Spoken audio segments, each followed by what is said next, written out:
Comme vous le savez, je centralise les demandes pour le baptême. Et je me suis dit, c'est quand même quelque chose d'important, le baptême.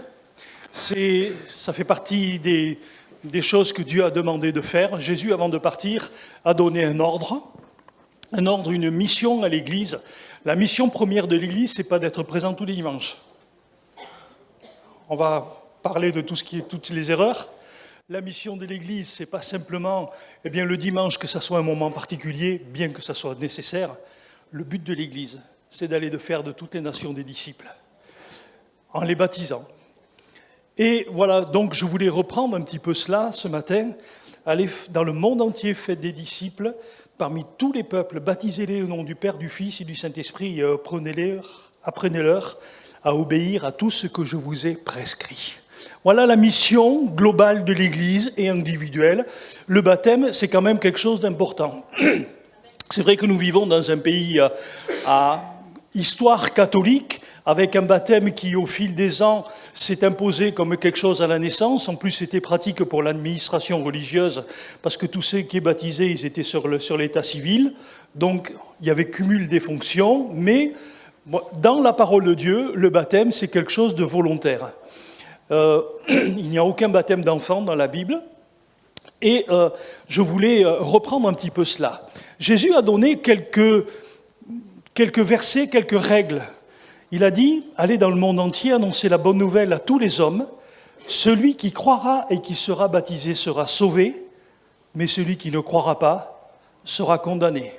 Vous voyez qu'il y a un lien étroit entre le baptême et le salut. C'est quelque chose qui est très important. Mais Jésus dit plus loin, celui qui ne croira pas sera condamné. Ça veut dire, même s'il est baptisé, si à un moment donné il ne croit pas, ce n'est pas le baptême qui va le sauver. Que les choses soient bien claires. Ensuite, il y a cet autre verset, alors je passe un petit peu rapidement pour revenir après à autre chose. Un autre verset, moi aussi, m'a interpellé. Tout le peuple qui l'a entendu, et même les publicains, ont justifié Dieu en se faisant baptiser du baptême de Jean. Mais les pharisiens et les docteurs de la loi, en ne se faisant pas baptiser par lui, ont rendu nul à leur égard le dessein de Dieu. Ce verset m'a interpellé. C'est-à-dire, quand quelqu'un dit « oui, mais je n'ai pas envie de me faire baptiser », eh bien, la personne, c'est un petit peu comme si elle déclarait « Seigneur, ton plan de salut ne m'intéresse pas ». Ça va? Je crois que j'ai perdu du monde, là, ce matin. Dieu est clair. Vous savez, moi, je prends souvent le parallèle entre le baptême et le mariage. Moi, il me semble, enfin, je ne sais pas, dans ma petite cervelle un petit peu innocente, on n'attend pas le jour du mariage pour aimer. Non? On aime, mais le mariage, c'est quand même quelque chose d'important, c'est « je m'engage ». D'ailleurs, de plus en plus aujourd'hui, on vit dans une société où personne ne veut s'engager. La technique du parapluie, c'est pas moi, c'est la faute de l'autre. Ça revient au jardin d'Éden, de toute manière, ça. Mais c'est un petit peu comme cela. Les gens, eh bien, on veut plus s'engager. Or, le baptême, c'est quoi au fond? C'est Seigneur, je veux m'engager avec toi parce que je reconnais que ce que tu as fait. Quand Jésus a dit, vous baptisez au nom du Père, du Fils et du Saint-Esprit, au nom du Père, c'est-à-dire, je reconnais que Dieu, pour moi, a donné quelque chose de précieux. Au nom du Fils, c'est-à-dire que je reconnais que c'est Jésus qui a payé pour moi. Et au nom du Saint-Esprit, je reconnais que c'est le Saint-Esprit qui a convaincu mon cœur que j'étais un pécheur et que j'avais besoin de sa grâce. Ça va, je vous la refais? C'est pour ça qu'il est important de dire ces trois aspects. Baptisé au nom du Père, du Fils et du Saint-Esprit, ce sont ces trois dimensions qui sont nécessaires. Ça va, tu arrives à suivre pour la traduction? Pardon, j'oublie toujours. Mais pour moi, c'est vraiment important cela. Quand j'ai un entretien avec les personnes pour le baptême, pardonnez-moi, j'ai peut-être bousculé certains a priori. Plus important, ce n'est pas forcément que la personne connaisse des versets par cœur. Qu'elle connaisse Dieu, ça sera déjà pas mal. Ensuite, que même si on ne se rappelle pas un verset, mais qu'on essaye de vivre l'essence même du verset, c'est plus important. Ce qui est important, c'est cet état d'esprit de vivre par rapport à Dieu et non pas comme on faisait avant, par rapport à nous-mêmes, par rapport à la société, par rapport à l'éducation que nous avions reçue, par rapport à tout un tas de choses. D'ailleurs, dans la première épître de Pierre, il y a ce verset qui dit que cette eau, donc du baptême, est une figure du baptême qui n'est pas la purification du corps, mais l'engagement d'une bonne conscience envers Dieu. Le baptême, c'est un engagement.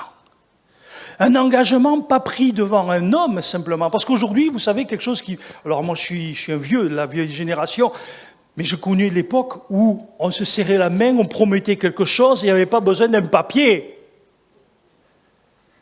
Il y en a quelques-uns qui ont connu cette époque, la parole donnée avait une valeur. Aujourd'hui, mais même avec un papier, on vous tourne les trucs pour tout. Enfin, bon, bref, vous allez dire le vieux iradote. Vous avez raison.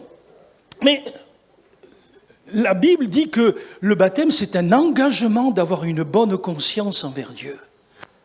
Une bonne conscience, ça veut dire que la conscience selon ce qui est bon pour Dieu.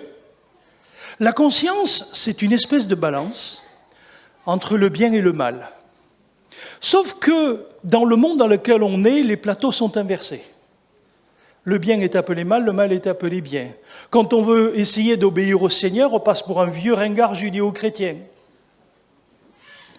Et pourtant, Dieu nous demande d'être fidèles à sa parole. Et l'engagement du baptême, c'est, jusqu'à maintenant, c'est moi qui me fixais les règles. Aujourd'hui que je suis engagé avec toi, j'ai envie de dire marié avec toi. Maintenant, je vais vivre pour toi. Moi, il me semble que dans un couple, eh bien, c'est vrai qu'on a chacun nos caractères, mais il faut qu'à un moment donné, on puisse essayer de faire plaisir à l'autre. Pour le meilleur, bon. Et en regardant le baptême, je me suis replongé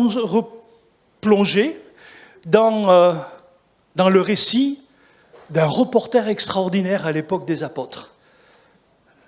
L'apôtre Luc. Luc, qui est l'auteur du livre des Actes des Apôtres, c'est un fin journaliste. On sait qu'il était médecin, et quand il écrit son livre, son l'évangile de Luc, il prend bien tous les petits détails. C'est quelqu'un qui est à cheval sur les moindres petits détails de la vie. C'est l'historien de l'époque. Et lorsqu'il transcrit le livre des Actes, il y avait... Alors pour nous qui connaissons la suite de l'histoire, ça va nous sembler peut-être bizarre ce que je vais vous dire, mais les gens, ils avaient entendu que Jésus dit, un jour il a dit à Pierre, je vais bâtir l'église. Ensuite, il leur dit plus tard, allez, faites de toutes les nations des disciples. Comment faire conjuguer les deux? Nous, on arrive là aujourd'hui, on a l'histoire, on connaît l'histoire, mais eux, ils ne connaissaient pas. Et au chapitre 2, il y a quelque chose qui se passe. Le Saint-Esprit est en train de souffler dans une chambre haute avec 120 personnes qui sont là, hommes et femmes. Ils sont là en train de persévérer dans la prière depuis plus de 10 jours. Ils attendent quelque chose.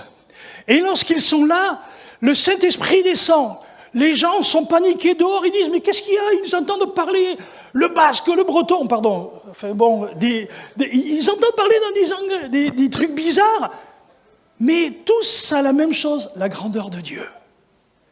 Ils sont là, ils sont interpellés, mais qu'est-ce qui se passe? L'apôtre Pierre, il descend, ne vous inquiétez pas, ils ne sont pas ivres, il n'est pas 9h du matin. Aujourd'hui, c'est un truc qu'on ne pourrait même plus dire, ça. Parce qu'il y a même à 9h, bon bref.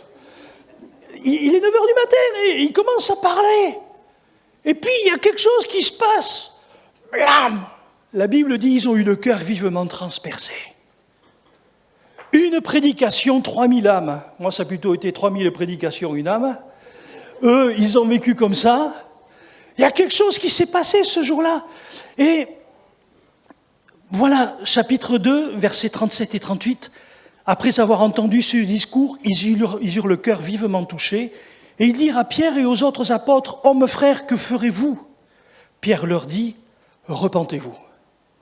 Et que chacun de vous soit baptisé au nom de Jésus-Christ pour le pardon de vos péchés. » Et là, on revient encore sur la même chose que disait Jésus avant, c'est-à-dire que le salut de notre âme, la vie éternelle, elle est aussi conditionnée par l'obéissance du baptême.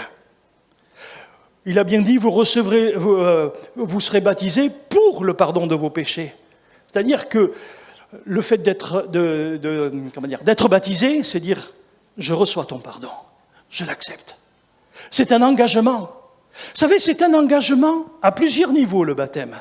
C'est un engagement d'abord par rapport à Dieu. Je reconnais le cadeau que tu m'as fait. C'est un engagement par rapport à l'Église. Je fais partie des vôtres.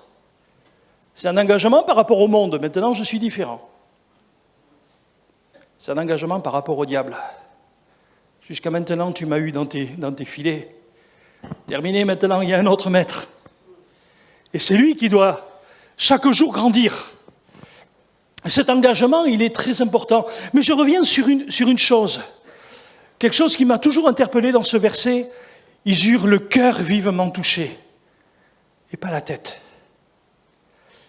La vie avec Dieu n'est pas un intellectualisme.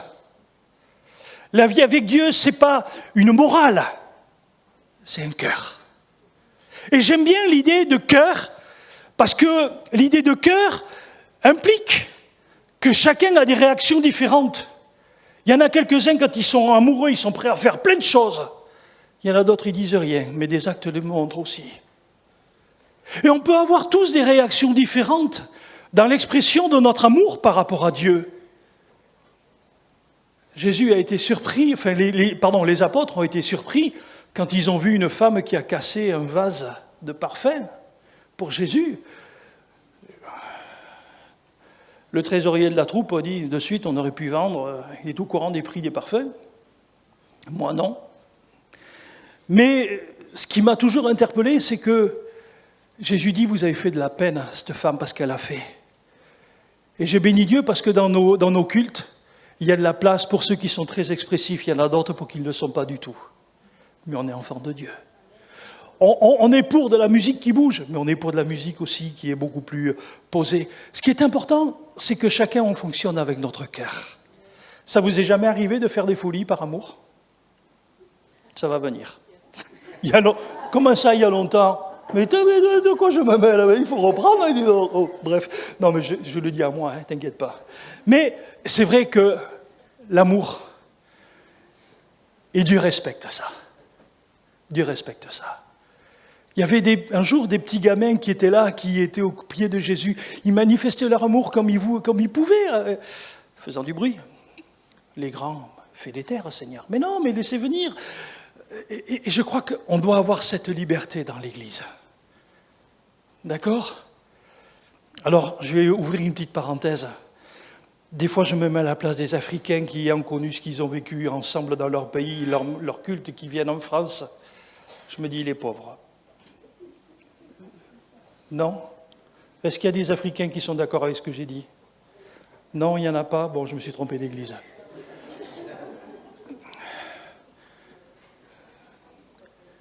Ce qui est important, c'est la vie. J'ai envie de dire la tolérance. Chacun exprime de sa manière. Et ça, c'est la richesse de l'Église. Et il faut que ça reste, c'est bien. Mais repentez-vous, et ça c'est important, le terme repentance. Repentance, c'est un profond dégoût de ce qu'on a fait avant. On a honte. Moi, il m'est arrivé un jour d'avoir un entretien pour un baptême avec une personne qui me racontait son passé presque comme un livre d'exploits. Je me suis dit, toi, mon coco, c'est même pas la peine le baptême. Il n'est pas pour toi. T'as pas compris. C'est pas la repentance que tu vis autre chose. Tu as envie d'un bain. Bon, ben écoute, non, c'est pas ce que je veux pour toi. C'est pas ce que Dieu veut pour toi, pardon.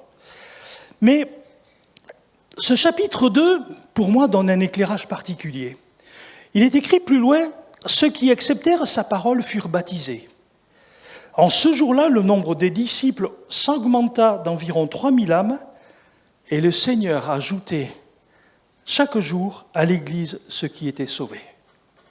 Et là, on voit la réunion des deux ordonnances qu'avait données Jésus, c'est-à-dire « je bâtirai mon Église », faites des disciples.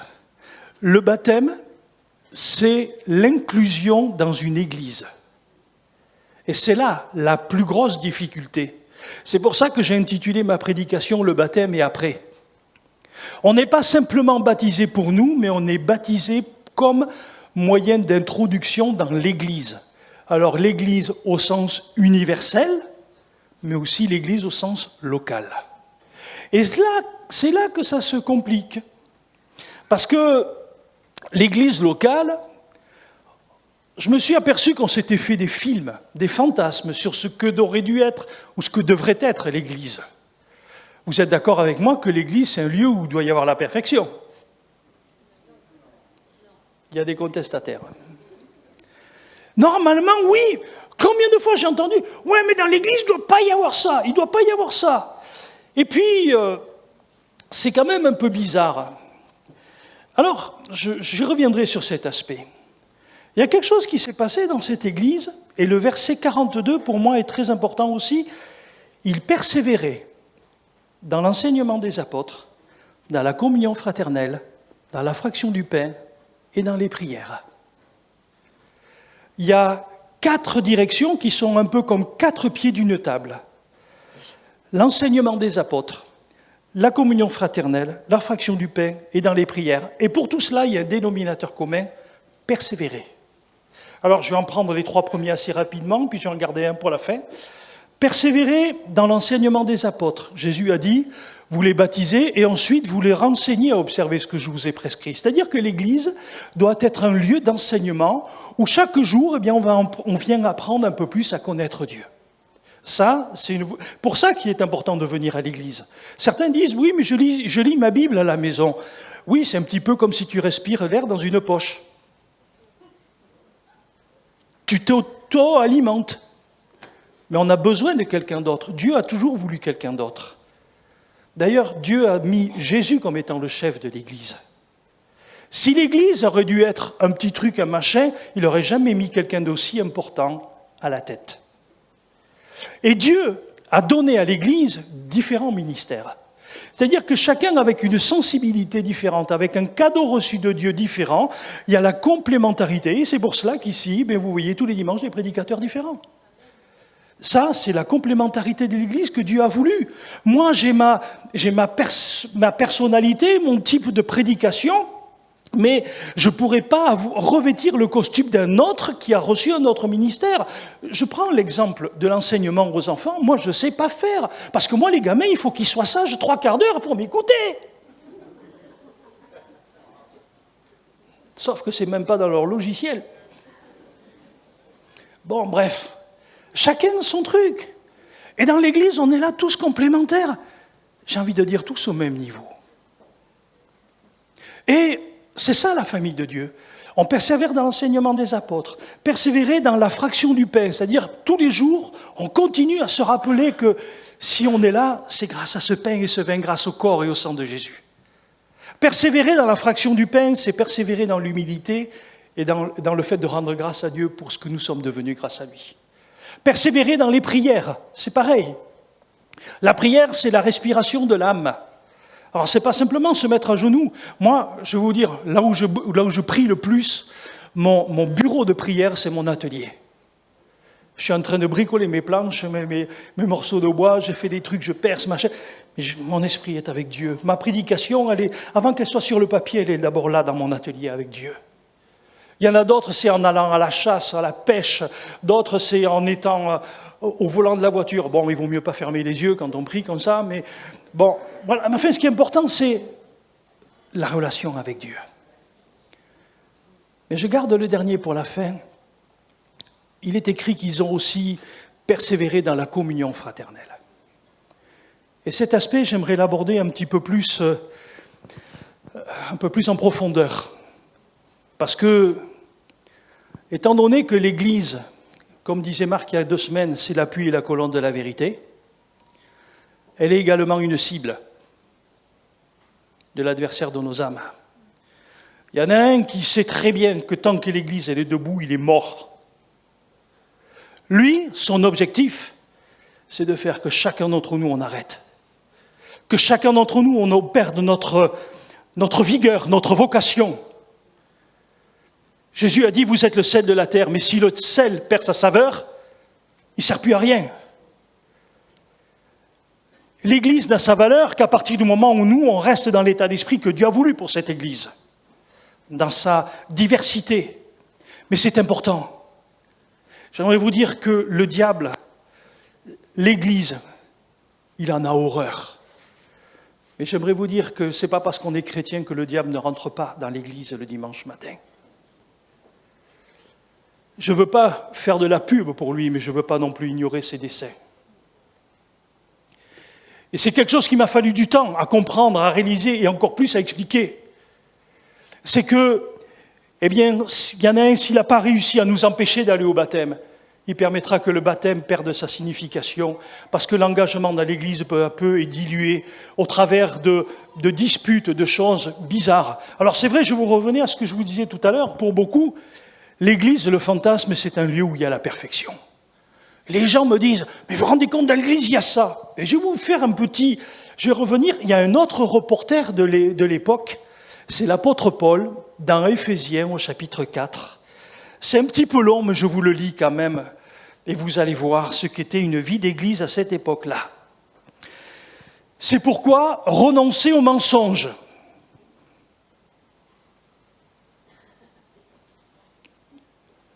Normalement, j'aurais dû entendre « Oh !» Il parle à des chrétiens.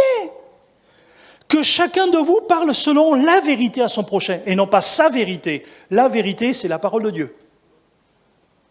C'est-à-dire que si tu dis quelque chose à ton voisin, sois sûr que ça vient de Dieu, et non pas interprété au travers de ce que toi tu penses. Bref, nous sommes membres les uns des autres. Si vous vous mettez en colère, je peux me mettre en colère. Si vous vous mettez en colère, ne péchez point, que le soleil ne se couche pas sur votre colère, ne donnez pas accès au diable. À ma connaissance, c'est le seul moment où l'apôtre Paul, parlant de la part de Dieu, dit qu'en se mettant en colère, on peut donner accès au diable, même si on est rempli du Saint-Esprit. Je ferme la parenthèse. Que celui qui dérobait ne dérobe plus. C'est quoi cette église-là? Être pasteur de cette église, ça doit être rock'n'roll, là, dis donc, hein?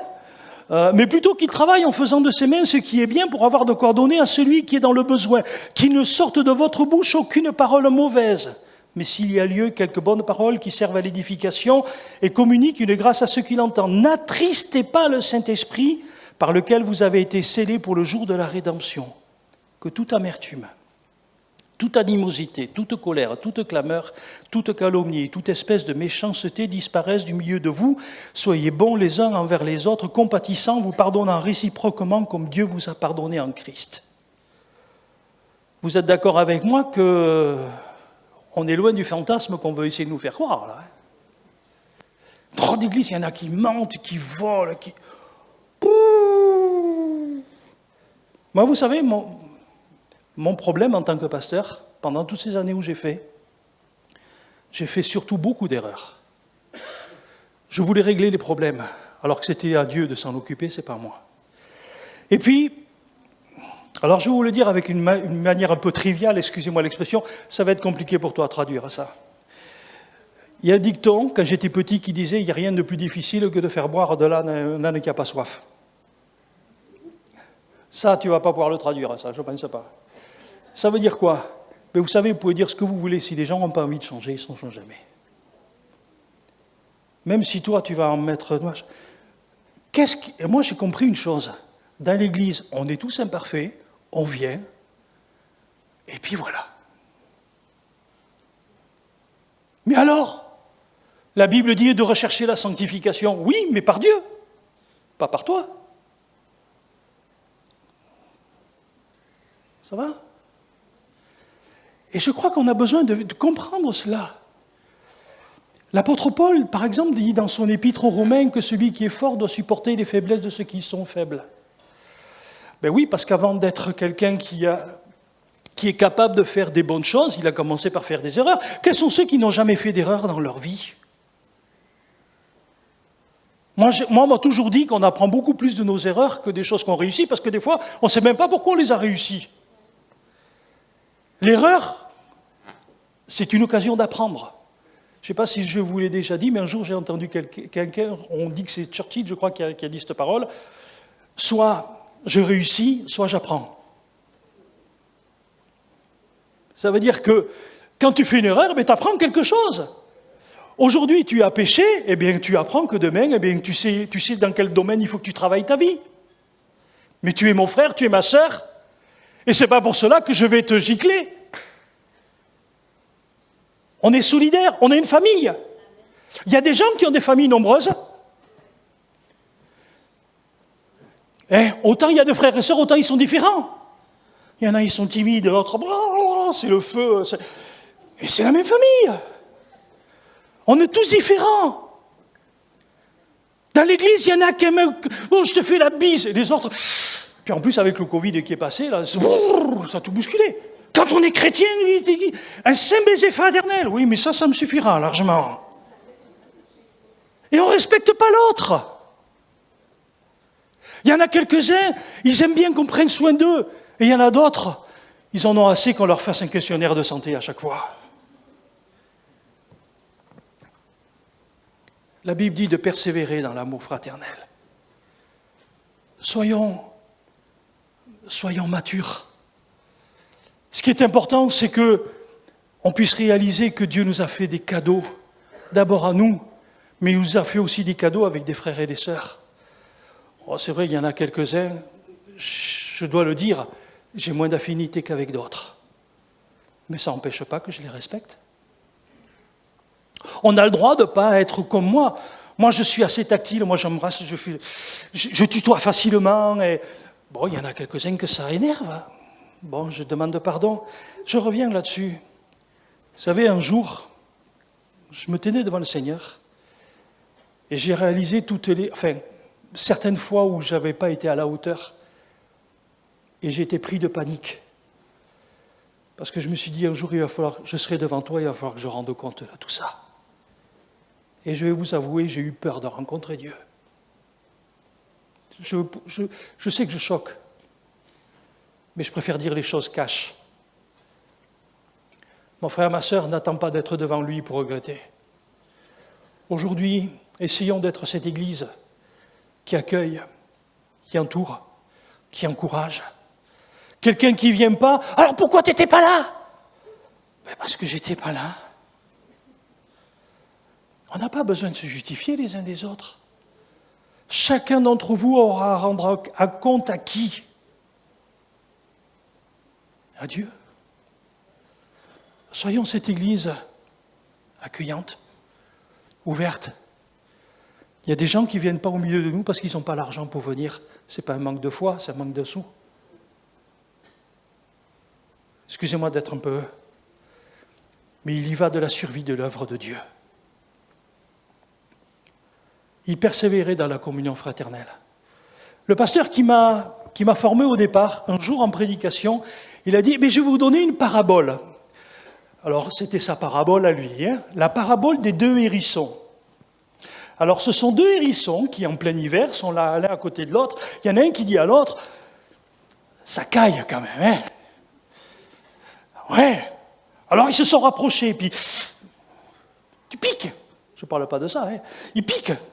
Alors, ils se sont mis plus loin, mais on n'est pas bien. Alors, ils ont conclu qu'il était nécessaire d'avoir une certaine distance, pas trop près pour ne pas se piquer, mais pas trop loin pour ne pas se refroidir l'un l'autre. Et je pense que la vie chrétienne, c'est un petit peu ça. Ne mets pas trop souvent le pied chez ton ami de peur qu'il ne te haïsse, dit le livre des Proverbes. Qu'on prenne soin des uns des autres, oui. Qu'on veille les uns sur les autres, oui. Mais veiller et surveiller, c'est différent. On prend soin des autres, les uns des autres. Moi, je suis toujours stupéfait quand une personne ne vient plus pendant quelque temps que personne ne prenne ses nouvelles. Et la personne qui dit, quand on la recontacte, « j'ai compté pour personne, personne ne me l'a dit. Oh, » C'est vrai que des fois, quoi, qu'est-ce qu'il y a? Qu'est-ce que tu as encore? C'est pas facile. Mais au moins on a fait quelque chose. Jésus, il a dit, le bon berger, lorsqu'il a 100 brebis, qu'il en voit une qui arrête, il va la chercher. Puis j'aimerais terminer aussi par une chose. C'est qu'il y a quelque chose que j'ai mis du temps à comprendre, mais que j'ai enseigné à chaque fois pour le baptême. C'est que se faire baptiser, s'engager pour Dieu, c'est pas c'est terminer maintenant les problèmes. Non, c'est quelquefois c'est là que ça commence. Jésus, que s'est-il passé le lendemain de son baptême? Il a été conduit par l'Esprit dans le désert pour être tenté.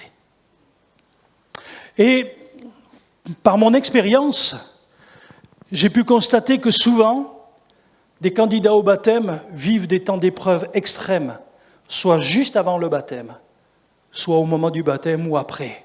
Pourquoi ? Je reviens sur l'arrière-plan spirituel. Il y en a un qui a une mémoire sur nos vies. Surtout pour ceux qui ont trempé dans l'occultisme. Parce que ça, quelquefois, on n'en parle pas dans nos églises. Mais il y a des gens qui, malheureusement, sans le vouloir, se sont soumis à un pacte. Et à partir du moment où on s'engage avec Dieu, lui, il dit non, je ne vais pas le laisser faire. Et la Bible dit que lorsqu'un mauvais esprit est parti, il fait quoi ? Il revient. Et s'il voit la maison vide et ornée, mais surtout vide, il revient avec 7 autres et la dernière condition, elle est pire que la première. Par expérience, j'ai vu qu'en France, on parle pas beaucoup de ces choses-là. Mais pourtant, ces choses, elles existent. Vous savez, par rapport au monde des esprits, je trouve qu'on vit un petit peu comme pour le truc de Tchernobyl. Vous savez que ça s'était arrêté à la frontière. Pour beaucoup, les mauvais esprits, c'est là-bas en Afrique, c'est en Amérique. Non, en France, il y a aussi quelque chose qui se passe. Et aujourd'hui, nos églises en sont le théâtre. Quelqu'un qui se fait baptiser va passer par une période de turbulence. Quelqu'un qui veut s'engager, il va avoir un moment où il va être secoué. Rappelez-vous ce que Jésus a dit à Pierre. Le diable vous a réclamé pour vous secouer comme le froment, mais j'ai prié pour toi. Afin que ta foi ne défaille pas. Eh bien, nous, en tant qu'anciens dans l'Église, nous avons besoin de veiller sur les nouveaux baptisés pour qu'ils soient gardés, pour qu'ils soient enracinés dans la parole de Dieu. J'allais dire entourés, pas étouffés, mais entourés. Parce que c'est un moment particulier. Et je me suis aperçu que je me suis rendu coupable de ne pas avoir averti des personnes de ce qui allait peut-être se passer. Et maintenant, je tiens à le dire haut et fort. Le fait de s'engager avec Dieu, ce n'est pas maintenant tout est nouveau, tout est beau et meilleur, comme des fois des cantiques que j'ai entendus autrefois. Mais il y a une chose qui est certaine, c'est que je marche avec Dieu. Cette semaine, j'ai vu passer sur Facebook un titre de prédication chez Samuel Peter Schmidt. Et le titre, c'est « Jésus n'a pas promis la tranquillité de la traversée, mais il a promis de nous amener au bon port ». Et j'ai trouvé le titre formidable. S'engager dans les eaux du baptême, c'est un engagement avec Dieu, mais c'est aussi un engagement dans une lutte. La lutte, elle est là. Même si le combat est gagné d'avance, ça n'empêche pas qu'il va y avoir des moments difficiles. Même Jésus, vous savez, avant de monter sur la croix, il a eu un moment, et c'est Bernard qui en parlait la dernière fois, quand il a... Ah, mais tu as un nom nouveau dans le Seigneur. Bon, peu importe. Enfin, tu en parlais la dernière fois quand Jésus a dit, si toutefois cette coupe pouvait s'éloigner de moi, il a pleuré. Même pour Jésus, ça a été dur. Mais j'aimerais dire que nous, notre rôle en tant qu'Église, on est une famille. Ou plutôt, on doit l'être de plus en plus. Une famille, on est tous différents. Oh, les familles, combien de disputes, surtout au moment du partage de l'héritage. Mais là, l'héritage, il est là-haut. Pour l'instant, pour nous, il n'y a pas de souci particulier. Mais j'aimerais dire une fois, à chacun d'entre nous, moi j'ai un rêve, c'est que chaque Église puisse vivre cette puissance de l'amour fraternel. Et Jésus a donné une promesse. Le monde verra que vous êtes mes disciples si vous avez de l'amour les uns pour les autres. Ce n'est pas une belle étiquette sur la porte qui va faire de nous une grande église. Si on vit ces choses, les gens vont venir. Alors, je propose pour terminer qu'on puisse réfléchir. Est-ce qu'on n'a pas laissé des personnes sur le bord du chemin pendant notre route ? Moi, je vais vous dire, ça ne fait pas longtemps que je suis ici. Il y a des gens que je voyais que je ne vois plus. Je me pose des questions. Ils ont le droit d'avoir des moments difficiles, mais au moins savoir. Vous savez, quand Caïn a tué son frère, Dieu, pour aller le chercher, lui a posé une question, il est où ton frère? Qu'est-ce qu'a répondu Caïn? Suis-je le gardien de mon frère? Eh bien oui. On est tous gardiens les uns des autres.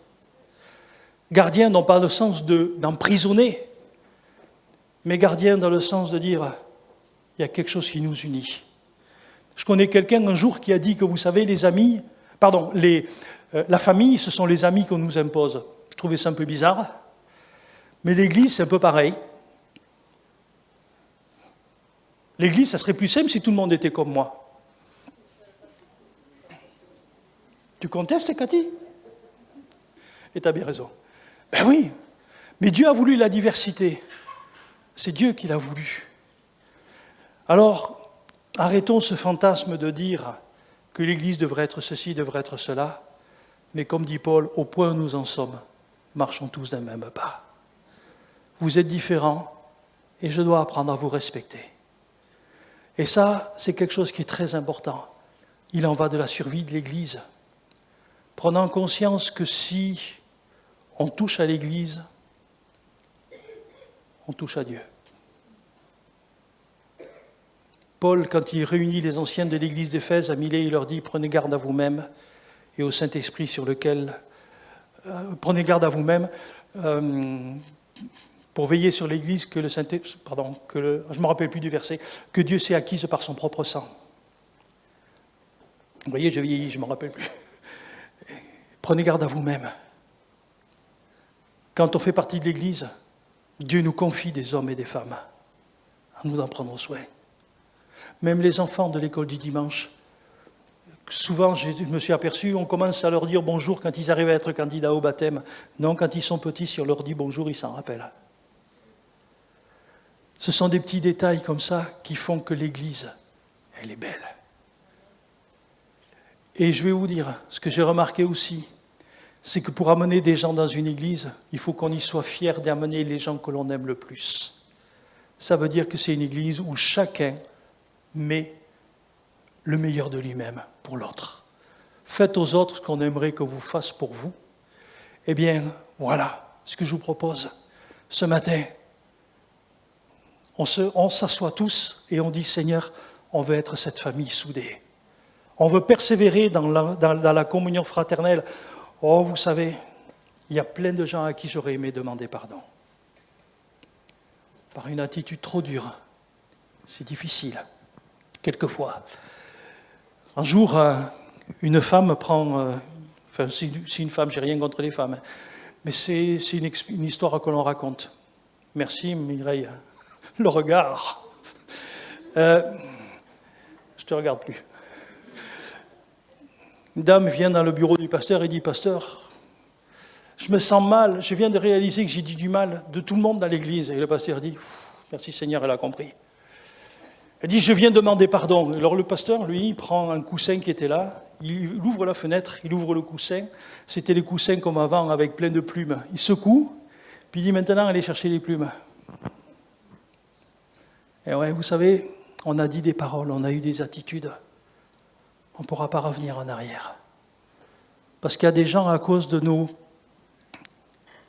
mes erreurs, ils ont quitté le Seigneur.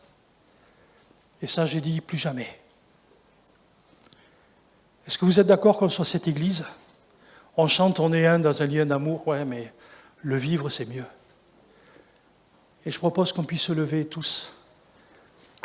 Et chacun, pour sa part, prend cet engagement. Je vais être cet élément, cette pierre de construction de cette église.